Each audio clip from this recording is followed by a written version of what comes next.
18 dhjetor, ngriuni për vendin tuaj. Nuk e di se si funksionon SPAK dhe kush bën atë që quhet rrjedhje, leaking të materialeve nga dosja e hetimore. A është kjo me vetdije, apo brenda SPAK-ut ka ende njerëz të atij që, më falni për gjuhën, lubia quhen pallosh. Një nga rrjedhësit më të mëdhenj, leakersat këtu në Amerika që në Kissinger. Mbaj mend në vitet 97-98, shpeshherë zyrtarë të departamentit amerikan me cilët bisedoja më jepnin informacion dhe më thonin Robert, mos e rrith, mos e lik, duke ditur që unë isha edhe gazetar. Po fakti që ata komunikonin, ata e dinin. Një nga rrjedhjet më famshme për shembull ka qenë që unë e kam raportuar në mediat shqiptare djathta të asaj kohe, të Shijak TV, që Nanos nuk i dha viza për të ardhur në Amerikë. Pra, rrjedhja ka gjithkund. Diku bëhen me qëllim, diku dalin vetë nga njerëz të infiltruar. Por fjalori rrugashëror i kupolës më të madhe të qeveritore të Partisë Socialiste tregojnë qartë që atë parti e kanë marrë peng një grup i strukturuar kriminal, edhe pse në duke është Balluku si shefja e grupit të strukturuar, por në fakt të gjitha gjurmët të çojnë tek Rama. Vjedhje masive. Vjedhje masive njësoj me pistolet në kokë ndaj atyre që kërkojnë të hynin tendra në miliardat e vjetra. Ka flet porosi nga SPAK, janë gjetur miliona dollar në Izrael, në Zvicër, imagjinoni se sa miliarda dollar kanë në parajsat fiskale. Dërgoj një letër porosi në New York City. Do të habitesh, kalon Michigan, edhe mund ta kenë bërë. Sepse sa herë që vinin korrierët e aviacionit civil, njerëzit e Ramës, familjarët e tij, kanë qenë të mbikëqyrur, sepse ky shtet kështu funksionon. Dhe duhet ja dim për faleminderit këtij vendit të madh, se ndryshe SPAK nuk do të shkonte kurrë afër Surelit, afër zyrës dikur ku rinte Mehmet Shehu, i cili në 17-18 dhjetor ka të famshme vetvrasje, por që duket që e kanë vrarë njerëz të familjes. Familja që drejton Partinë Socialiste është vulgare, pagen, nuk përfaqëson traditat shqiptare, janë njerëz që shesin çdo gjë për të pasuruar, sikur janë lojra kumar, kazinosh, dhe me një qëllim të vetëm të largojnë sa më shumë shqiptar nga vendi i tyre. Ligji i imunitetit nuk ka përse duhet jetë kështu. E pat me Mogherinin, keni parë me shumë figura, në momentin që dosja është masive dhe prokuroria kërkon pezullim, nuk ka shans të shkojnë gjykatën kushtetuese ose në gjykatën supreme duke djegur. Ndaj duhen hetuar transfertat financiare të 2 muajve të fundit të gjykatës kushtetuese, dhe ajo çupërlina që pret një emërim nga Rama, në qoftë se e merr, duhet të nis hetim pasuror. Këtu me njëherë dalin, publikohen adresat e gjykatës supreme dhe njerëzit shkojnë e protestojnë me trusni të madhe. Berisha ka përmendur se në vitet 90-91 është larguar me autoblind në Rama, në rrugën e Nanos. Dikush thotë që ka humbur Balluku, edhe pse i kanë marrë pasaportën. Ramiz Alia në 97 ka kaluar kufirin në këmbë për në Greqi, dhe me drejtues të tjerë. Dihet që vendi fqinj se sa të dashuruar kanë qenë me kupolin e diktaturës shqiptare. Shefi i shtabit përgjithshëm u strehua për një kohë shumë gjatë atje. Sepse të këshillat më të mëdha këtij vendi natyrisht i vjen nga Beogradi dhe Athina. Dhe Rama është i gjunjëzuar me Beograd.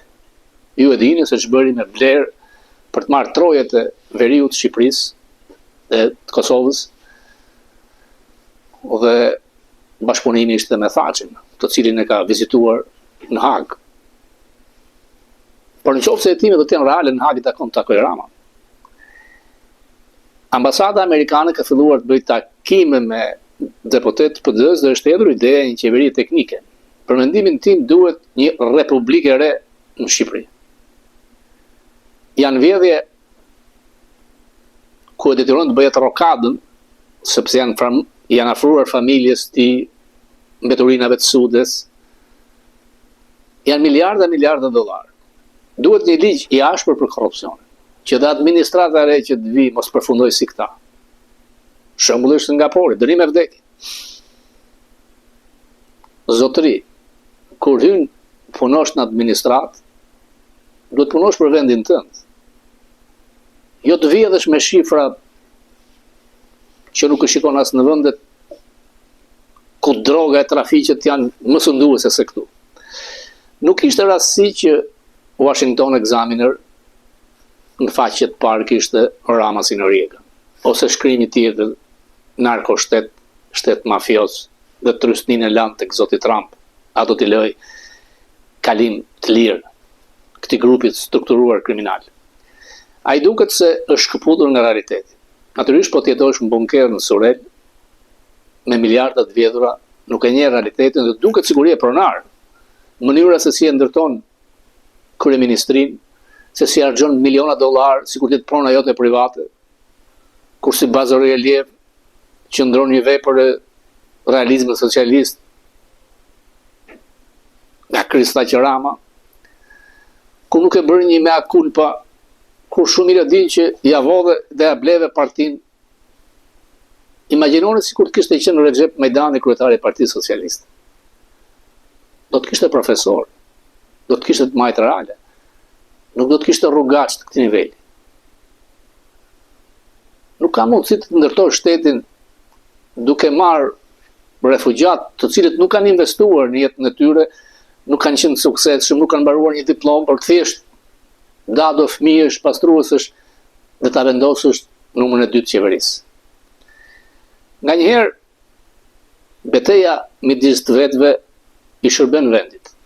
Ahmetaj, i cili dhe ai mund ka qenë pjesë e grupit të strukturuar kriminal, sepse numri 2 i Ramës ka dhënë shumë informacione dhe indicie dhe të gjitha këto që po dalin sot janë thënë prej tij. Ai duhet të flasë më shumë.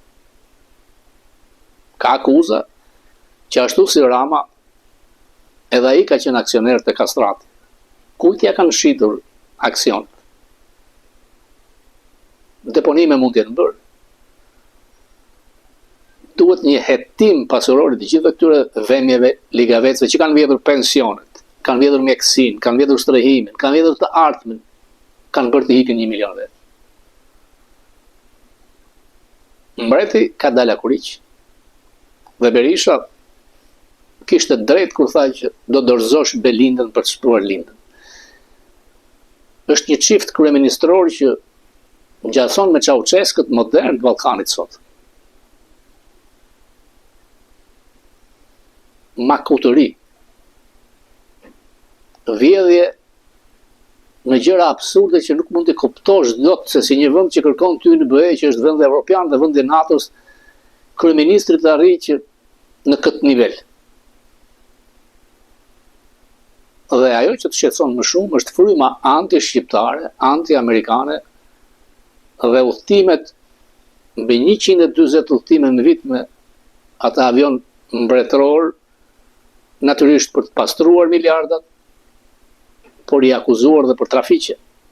Sepse kjo del nga dosjet, kjo del nga Sinaloa.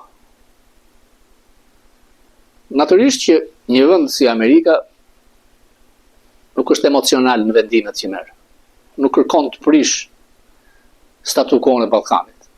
Na konsideron si troje të ndikimit të tij.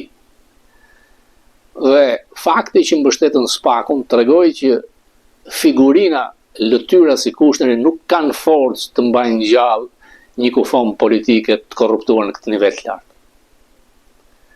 Shuplakën e morin Beograd, e detyruan të tërhiqej, sepse prokurori çoi në gjykat 4 zyrtarë e lartë që kishin bërë atë korrupsion të madh për të ndërtuar një hotel të tij. Bloomberg në shkrim editorial dje thoshte që afera dhe ëndra në Shqipëri është në hijet e skandaleve lokale. Është hijezuar. Pra, do t'ik dhe këtu. Dhe duhet t'ik, por ndërkohë Rama ja ka ofruar falas po Gradecin. I shet trojet shqiptare si kur t'i ketë pronat ti si një sultan, i cili gjithë karrierën e ti politike e ka vendosur mbi korrupsion, me lidhje me krimin dhe blerje deri në zyrën e Fatosnanës. Ato kullat frikshme që pastrojnë miliardat e grupeve kriminale janë si shpatat Damokleut mbi të ardhmen e asaj rinie që ende nuk po shpërthen si në Rumani apo në Bullgari. Exit way është ajo që tregon zgjuarsinë e dikujt që mund mos jetë politikan, po merr rrogën e politikanit. Duhet një republikë e re. Duhet një sistem zgjedhor i ri. Të shpëtojmë nga njerëzit anonim që s'përfaqësojnë asgjë.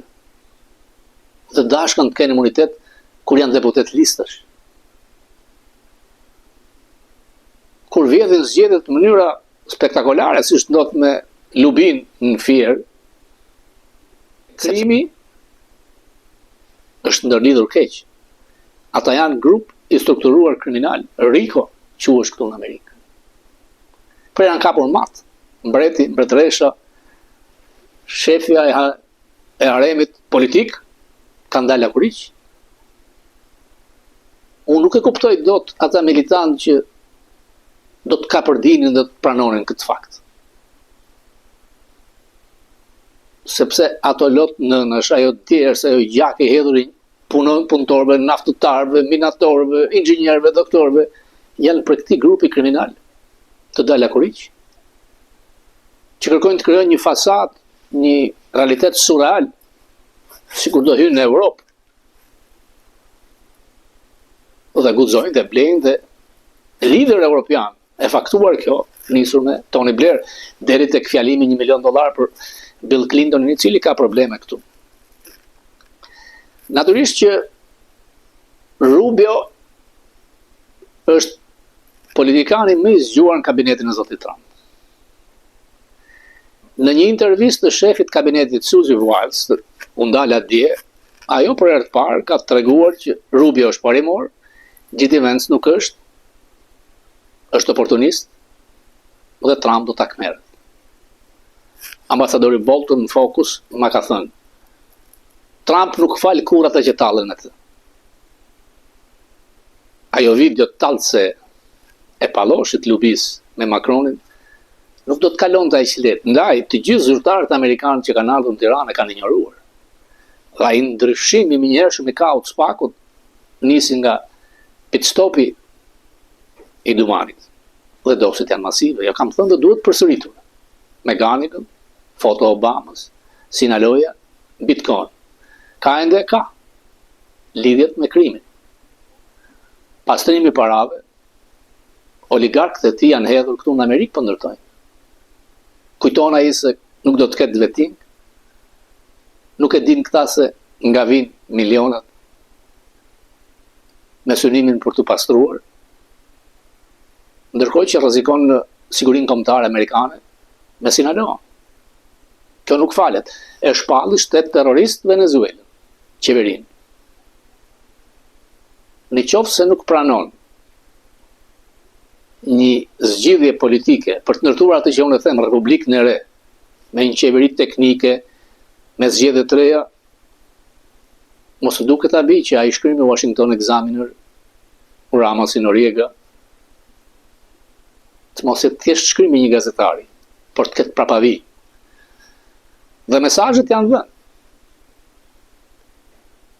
Mbreti ka dalë kuriq. Trump dje ka mbajtur një fjalim në prime time, rreth 19 minuta, duke dashur të tregoj suksesin e administratës së tij në këto 11 muaj. Ishte energjik, ndryshe nga ato konferencat pa prompter ku edhe dremit, por nuk është një habi sepse kujtoj një vit më parë dhe Biden i kështu fliste edhe pse kishte larguar nga mendja. Doktorët mund të mbajnë 15 minuta të flasësh.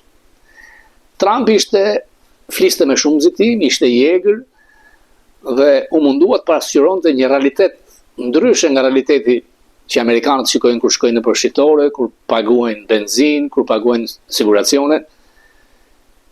Kjo lloj fjale, ky lloj fjalimi të kujton Bidenin, i cili vitin e fundit thoshte që ekonomia është shkëlqyeshme, më jeni të lumtur përse kuptoni, unë kam bërë gjëra madhore dhe për këtë e larguan me votë masive. Mënyra se si zoti Trump flet këtë radhë nuk mbledh vota tek të paktën të pavarurit. Ai kërkon që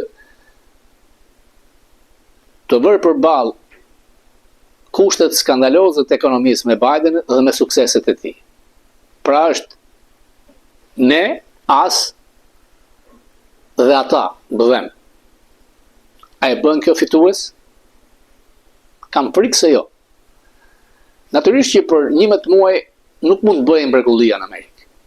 Por ai ka një sukses të madh. Ka bllokuar kufirin jugor, ka deportuar rreth 1 milion ose 2 milion vet. Ky është sukses. Me tarifat kanë hyrë 2 miliard dollar në ditë në thesar. Teknikisht duhet kalonte tek çmimet, ende nuk është parë. Nuk erdhi fundi botës, siç pretendon The Wall Street Journal. Por tek inflacioni 3% që inflacioni kur u largua zoti Biden. Aq është dhe tani. Në çmimet e benzinës, naftës, fuqia ka rënë me 50 dollar. Dhe çmimi i naftës është tek 3 dollarin në rang amerike. Por aq thuajse ishte edhe kur largua Biden. Megjithëse në kohën e tij shkoi te 3.50. Shpenzimet maramendse të Biden e quan inflacionin dhe 21% gjatë administratës së tij. Po njerëzit mbajnë mend javën e parë kur Trump hyri në zyrë. Pastaj nuk mund të mashtrosh. Ai thotë që 18 trilion dollar investime nga vendet e huaja. White House thotë që janë premtuar 9.2 trilion dollar, për janë premtime. Ka lejuar që të shpohet naftë më shumë se në kohën e Bidenit. Ka hequr programet e asaj industrisë të gjelbër që ulte konkurrencën amerikane. Është fitues tek lufta ndaj wokizmit, po. Ndaj transgjenderëve, po. Po a sjell kjo vota në mënyrë të mjaftueshme për të mbajtur Kongresin dhe Senatin në ndorin që vjen? Për çastin që Trump flet, është i alarmuar se pollet e tregojnë te 40-41%. Asnjëherë zoti Trump nuk doli mbi 51%. Por në këtë kohë kanë qenë më keq Obama, Bush. Problemi është që është ekonomia ajo që vendos. Kam parasysh në kohën që presidenti Bush përplasen me Bill Clinton. Janë fillimet e mia reale në televizion dhe më vjen mirë që kam qenë i parë në televizionin shqiptar që flisje për një figurë të re që po hyn në politikë si Bill Clinton. Nga kontaktet që kishëm me ambasadën amerikane. Në polle, George Bush ishte 90%, me 10%. Askush nuk mendonte se do të humbiste zgjedhjet me Bill Clinton, i cili përmes Stephanopoulos ndërtoi një strategji të zgjuar, is the economy stupid. Është ekonomia. Dhe në atë debat, ku ai ishte real dhe Bush jo, arriti të fitonte zgjedhjet, por ishte edhe një faktor tjetër, Ross Perot, kandidati i tretë. Pra, është ekonomia ajo që vendos. Trump nuk e ka mandat që mund të rikandidoj përsëri. Por ai e di shumë mirë që trashëgimia e tij politike shkatrohet nëse nuk merr Kongresin dhe Senatin. Sepse demokratët janë mjeshtra, njësoj si socialistët në Shqipëri. Do të fillojnë hetimet dhe kanë ku kapen, sepse janë shifra maramendse të fëmijëve të tij të llastuar, të Jared Kushner, barrë mbatëm i të. Nuk do t'ja fal kush nëse humbet Kongresin dhe humbet Senatin. Trump, në krahasim me Bidenin, është disa herë më lartë. Në krahasim nëse vinte Kamala, as nuk diskutohet me qindra herë. Problemi është që kabineti i tij këtë radhë nuk është me Top Gun, me autoritete dhe personalitete si herën e parë, dhe nëse shikon mbledhjet e kabinetit të tij të krijojnë një ide që nuk përfaqëson atë vendin më të madh demokratik në botë. Megjithatë, ai ka një nuhatje në marketing. Por duket sikur synon çmimi Nobel më shumë se të gjithë problemet ekonomike të vendit të tij. Ekonomia është ajo që të godet. Sepse ti mund të flasësh me energji, mund të tregohesh i ashpër në ekran, por njerëzit kujtojnë mbajtën kur flisën në të njëjtin gjë, me të njëjtin stil, por kur amerikani thjesht përballet nesër me çmimet, e shikon që realiteti për xhepat e tij është ndryshe. Nuk vendos për zgjedhjet as çmimin Nobel as Ukraina. Megjithatë, Trumpi është në një luftë të madhe të trashëgimisë së këtij politike, nëse tarifat funksionojnë dhe ekonomia e merr atë ristartin, sepse ka kohë, po të paktën deri në prill, ai mund të hyjë tek precedentet më të mëdhenj të këtij vendi. A është gambling? Po tregohet agresiv për të rritur personalitetin, dinjitetin e Amerikës. Duket sikur po izolohet, nuk është kështu. Realist në Europë, duket i butë me Rusinë, por duhet një paqe për të shkëputurat e në Kinë.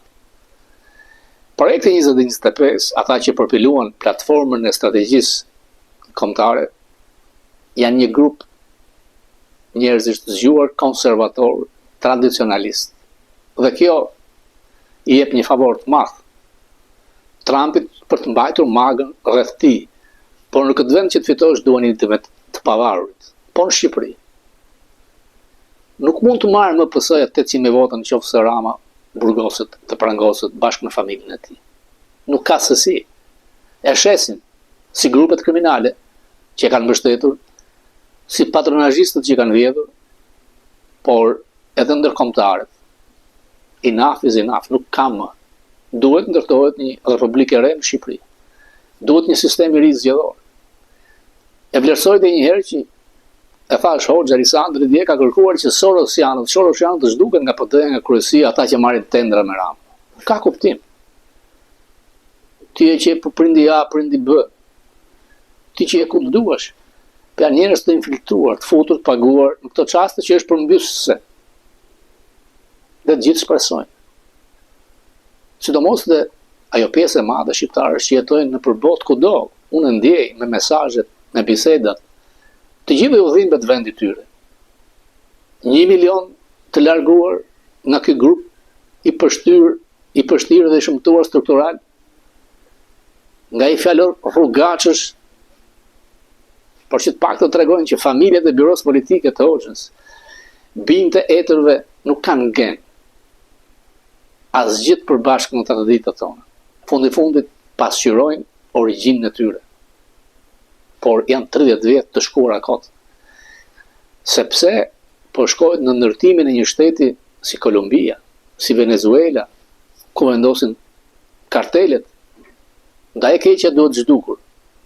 Jo thjesht me pranga e burgosi, me hetime pasurore dhe kthimin e miliardave në atë vend, në presion, në rroga, në mjekësi, strehime, por të ndalur, për të shkëputur nga ajo e keqje 50 vjeçare e partisë më vazhduese të cilit Rama me besnikëri vazhdon të jetë varshavian, me Moskën, me Beogradin, në Athinë, tjerat janë prralla.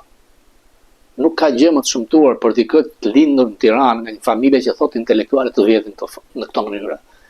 Dhe me të gjitha, ai fjalor ordiner i familjes politike kupolës dhe asaj reale. Unë shpresoj.